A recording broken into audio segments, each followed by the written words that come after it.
Paul, you said what you had to say on Tuesday night after the trophy game.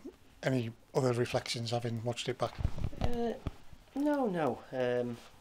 Obviously, I was going to say I was angry. I wasn't really angry. I was just massively disappointed, and that sounds like a dad thing to say. That it's like I'm not angry with you. I'm just disappointed. But the performance wasn't acceptable. Simple as that. And the players know that. They've been told that. And we have to move forward. I've had many conversations today, talking to individuals, talking about different things, and we've got to learn from it. We've all got to move forward. This is the group that we've got. We have nobody else to call upon, and we need them all. And everybody has to realise that, we all suffer if it's not right. And the thing that I've been talking about over the last few weeks, months maybe even going back as far as pre-season, is that we only have you for a set period of time. It's what you do for the rest of the time. It's how you live your life. It's how professional you are about the way you do things. And that's what I've now questioned the players, not the ones who started at Bolton last week, because that was a brilliant day. But we're saying there's a level. To be a professional footballer, you have to do it. And you know something, I don't actually think people on the outside understand that you do have to make sacrifices. And this isn't me bleating about it, by the way. This is me being really honest. You do have to make sacrifices, and you have to do things that maybe your mates don't do. But that's what you have to do. If you want to be the best professional you can be, that's how you have to go about it. And that's where we're now just starting to ask questions again, and starting to put it back on the players. You have to come to the party. If you want to be involved in it, if you want to stay part of the really positive things that I think are going to happen at this football club, you've got to show that you deserve to be here. So let's get living our lives properly. Let's get doing things properly. Let's get not being satisfied with being an impact substitute, somebody who comes off the bench and can do it for 5 or 10 minutes. Let's be an impact starter. Let's be somebody who can actually affect a game from that first whistle, because unfortunately there was too many in that game against Forest's young lads who did not do it. And that's not me taking anything away from Forest. I thought they were excellent. We have to do our jobs properly, simple as that. Because you want a queue of players down the corridor who can legitimately knock on the door and say, I should be in this. Yeah, they have to be there.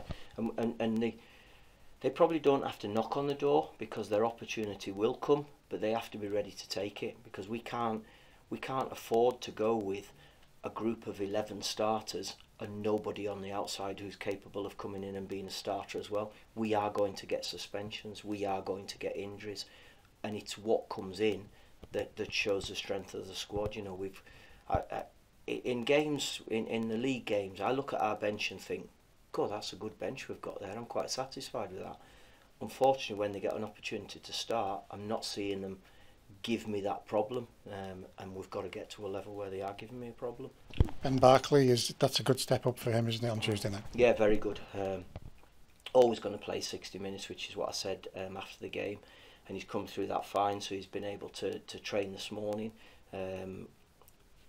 It's a case of him staying fit, because we need to get more and more bodies available for us. We're currently without Hunts, Taylor, Dylan, JJ, so we can't afford to have anybody else left out. We need to keep everybody fit and keep everybody available. And it was what we feared with Sam Collins. He tweeted the other day to say, I've broken my leg, I'm going to get back as fit as I can whenever I can. Shame for that. Oh, it's horrible. Yeah, I went to visit him in hospital yesterday because he was still in Carlisle, and I found out. I wanted to know, I spoke with their coach because I wanted to know. He was obviously angry at the end. I wanted to know if there was something that we'd done as a football club, which it wasn't. I was pleased to hear. But I found out that Sam was still in Carlisle and waiting to be transferred to Leicester Hospital. He's hoping to go today. I don't know whether he did, but I went and visited him, and just to wish him all the best, really. And he seemed in good spirits. He seemed obviously not happy that he's broken his leg, but he seemed in a good place, and we all just wish him a speedy recovery. It was a nice moment after the game as well. Mox went down the corridor as he was being stretched out just to shake his hand. Yeah, I know Mox was in touch with him yesterday as well. They had a little series of text messages back and forward, and it's not pleasant for anybody to be involved in that, really. So he seemed he seemed okay. You know, one of the first things he said to me was, "There's nobody to blame. It was just a full-blooded tackle that neither of us pulled out," and that's how it was. It's a horrible thing when you stood on the sideline, because I could see it coming, and I didn't think it was going to be Sam coming across. I thought there was another defender who was deeper, and when I sort of glanced to see it, I thought, oh no, somebody's going to get hurt in this. And then Sam come from the side, and I don't even think Mox saw him, if I'm honest. But it was just one of them horrible situations in football. Two players fully committed, going for the ball. Unfortunately for the young fella, he come off worse, and he's got a period of recovery. But I talked to him about using his time well, and I'm sure people at Forest will as well. He was really interested to know about the difference of League Two and League One football, and where he can go when it comes to a loan for him and this sort of stuff. And I know he's talked about what he can do in this period of time. And I said, educate yourself, do a bit of analysis stuff, do anything just to keep your mind occupied. And as I say, he seemed a real sensible lad, and hopefully he gets back as soon as he can. We know that Taylor and JJ are more medium term. I don't think we need to go over that. But where's Dylan at? Is he getting better? Yeah, Dylan's on the grass. He's doing well, doing all of the football work now back on the grass. So we're hoping, the next couple of weeks he should be back available for us. JJ has been for his latest checkup, and he's probably going to have to take a few more weeks before he can get back on the grass. So we're waiting to hear confirmation. We're still thinking maybe early November he might be with us, but he's probably got to take another couple of weeks of doing some non-contact football, and we'll just assess it as we go along. How's the mood after last weekend? Yeah, it's been a strange week really, because they know it's gone. They know that game's gone. It's the next one we're preparing for now, and it's another really good game to look forward to against Orient. Game we had two real good games a club we had two good games last season. We know it's going to be a tough one because they're a good side. They're going to be fired up, but we are as well. I think it's quite strange here, because everybody's saying that Orient have had a decent start, and if we can get 3 points on Saturday, we'll possibly go level on points, but above them because of goal difference. So we've got to make sure that we go and do it properly. We've got to go and continue. I talked about momentum from a last-minute equaliser against Peterborough, the momentum of what we all went through last week at Bolton. Now we have to do it in front of our own fans as well, and we've got to get that feeling again, that spirit again, that workmanship that we had at the weekend, the football that we had last weekend, and try and get another result for ourselves. Their experience this season, does it show us that there is actually that step that maybe some take for granted? The first 3 games they couldn't buy a win, and they've settled a little bit now, but that's them who won the division, coming in and finding their feet. And they won the division really comfortably, so it isn't easy. It is a big step up, and we're all adapting to it. We've just got to make sure we get our performance right and play the game. Forget about anything that's gone before. Let's make it a really good Carlisle United occasion in terms of the fans, with our behaviour, with our football. Let's get everything right and make it a really good day for our club. They played a bit of football last season. Are they the same this time around? No, still trying to play football, still trying to build from the back. Good midfield players, forward players who are effective. They've brought Joe Piggott in, who's a real focal point for them.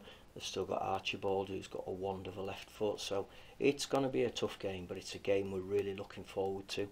It's a game that we think that we've got players who can cause problems to them. And I just think if we have the sort of mentality that we had last weekend, but now do it on our own stage in front of our own supporters, we can make it a good day for ourselves.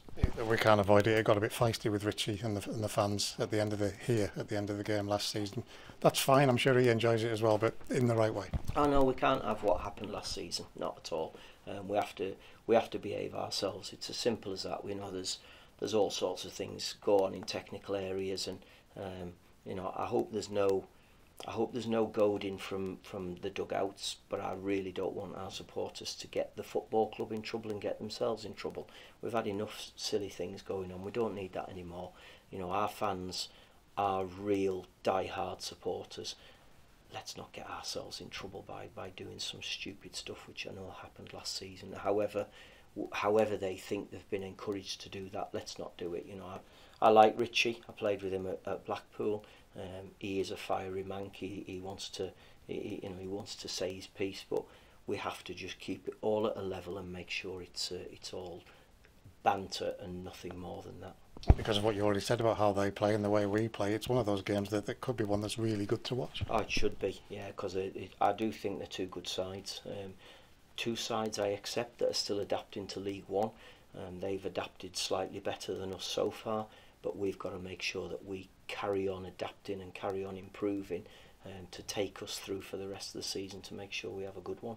And everybody's got the food for thought with the shapes that you've been using, even the changes that you make in game. That's great, isn't it, to see that the options do work when you need them to? Well, we have to. We know we have to adapt, because each game, and in fact each half's proving to be different. I thought we had a shape and a style about us that was really effective.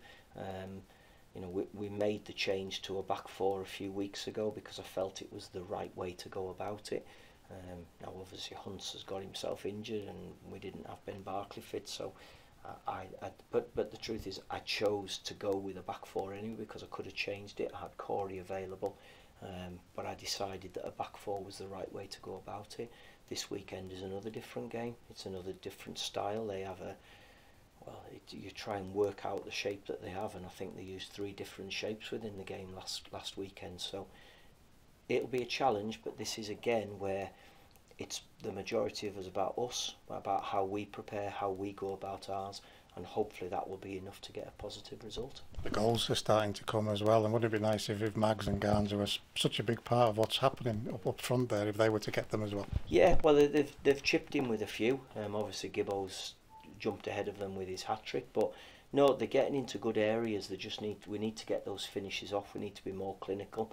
That seems a bit daft after scoring 3 away from home, but we want goals from everywhere. I think we're threatening to score from set plays. We're getting good delivery going in games. I know there's been a little bit of inconsistency, but we're getting good delivery at times. We're getting good positive runs, but we're not getting the goals, so we want them to come again. Last season set play goals was a big part of our success.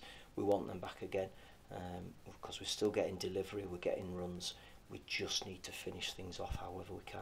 Fans, I can't remember one like that last week, and then the Peterborough game where they were really noisy here, urging the boys on, and probably part of why we got what we got. What can we say about them? Is there anything else we can say about them? No, we just hope they come in again. They're really important to us. I'm expecting it to be a good crowd, especially after what we had last weekend. I think the fans are coming on board with us. I don't think there's any doubt about that. I think they've been on board with us for the last couple of seasons, and the players have given them something to come on board for. So the big thing is we've just got to keep going. We have to keep working hard, trying to get the results that goes with all of the support that we're getting, and hopefully we can keep it this weekend.